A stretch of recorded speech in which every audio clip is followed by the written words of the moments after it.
Well, normally we do this on Thursday. We bring Steve Moskowitz in studio, but today we're going to do it on Friday, Sports and the Law. And it was a week ago today that I caught Mark Purdy on KNBR talking about the San Jose situation involving the Oakland A's. What I know is that Lou Wolff did have a meeting a couple of 3 weeks ago. He came out of that meeting feeling optimistic that that the report was going to be issued soon, and optimistic that it was going to come down in favor of the A's at least being able to explore the ballpark in San Jose.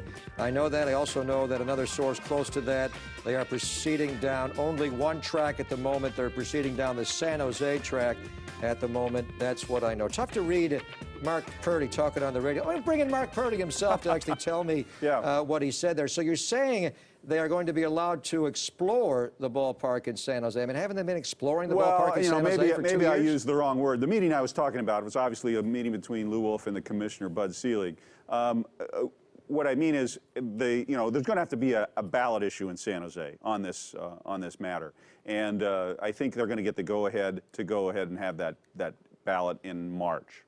And to do that, San Jose needs to know by the end of the calendar year whether they can put that on the ballot in March. And you say something is going to happen at the owners' meetings coming up in December in Florida. Well, I think this is what's going to, my feeling, and I spoke recently to a major league owner, not Mr. Wolff and obviously not Mr. Newcomb.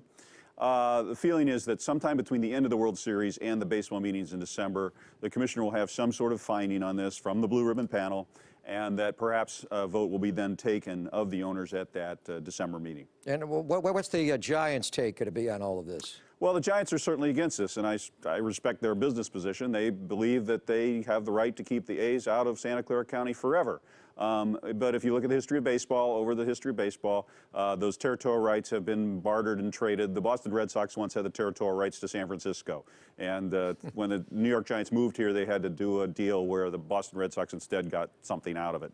So those things happen. And I believe that the commissioner wants all the things buttoned up before he announces it. By that, I mean he wants the Giants to be satisfied in some fashion. All right. A lot has been made of Mr. Newcomb being the managing partner of the franchise now, being a former president of the American Bar Association. Mm-hmm. Technically, one owner cannot sue another by the antitrust exemption of Major League Baseball, but the Giants may have a creative way to circumvent that law? Well, Bill Newcomb is a very clever lawyer. He can have, for example, the bankers that hold the loans on AT&T ballpark could sue because they have an investment in this. They've loaned the money to the Giants to do that. So that maybe Mr. Newcomb could have the banker sue, or AT&T, the company, could sue because he could have AT&T sue because they spent a lot of money putting their name on that ballpark.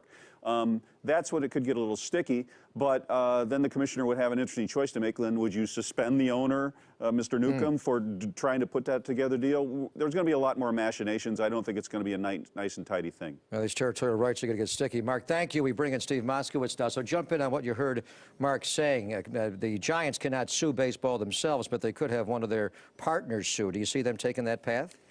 Probably, but first, that's only going to be if the backroom deal fails. Almost all the time, there's a backroom deal, and right now, there's a lot of jockeying position.